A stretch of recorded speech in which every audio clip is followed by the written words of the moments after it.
In this video, I'll show you how to create a Shopify checkout for WooCommerce. Let's get straight into it. In this example, we'll transform our WooCommerce checkout page from looking like this to this Shopify inspired design here. Okay, as you can see, it's much more user-friendly and hopefully should increase your conversion rate as well. We can add various different order bumps. We can add pop-up upsells and so much more. And directly from this checkout page, customers can remove items from their basket or even add additional items from their basket on this checkout page. You can add numerous conversion focused features such as this countdown timer, so you can customize the text as well, or you can just remove it completely. We can add conditional fields and so much more. So if you want to create a similar setup on your WooCommerce store, the first step is to head over to AovUp.com. Go ahead and download the all-in-one checkout plugin by AovUp. I'll leave a link in the description below. And with that being said, let's head over to our dashboard.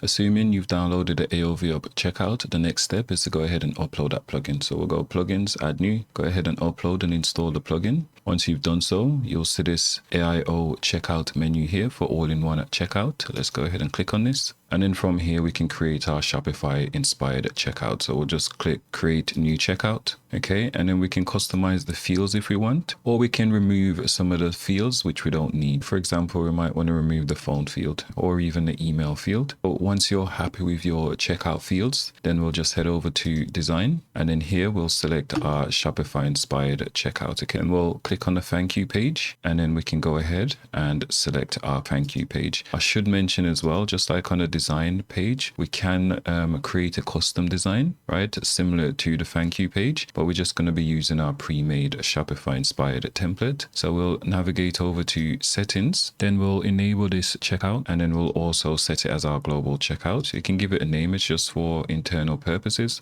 We'll ignore the slug and where it says applies to. So we can create different checkout flows for different user segments, okay? But since we've set this as our global checkout, it will apply to everyone. We can customize the place order button. So we can say pay now, for example. We'll ignore these two options for now.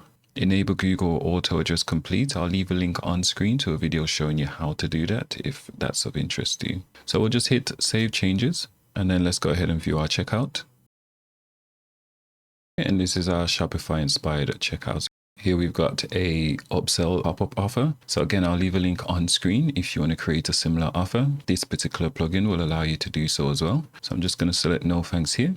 We can also add a order bump to further increase our AOV. So if the customer wants, they can just go ahead and accept it. Okay. And again, this is powered by the all-in-one checkout plugin. If you want to customize this logo button, I'll show you how you can customize this area here and also the footer links here as well. Okay. So let's head back over to our dashboard. And we'll navigate back to the main settings area, which is here. Then I'm going to click on settings. Here we can enable cart editing so customers can edit their basket whilst on the checkout page. We can enable a checkout timer, and then we can choose the functionality of what we want to happen once the timer reaches 0. So we can remove the items from their basket, or we can redirect them to a different URL. Here we can add our custom logo. We can set the width, and then for our footer menu, we can select one of our menus that you've created. We can add a copyright notice. We can enable the flags. So when the customer is entering their phone number, we can show a representation of the country that particular phone number belongs to. Save changes, and then let's review that change. Let's refresh our page.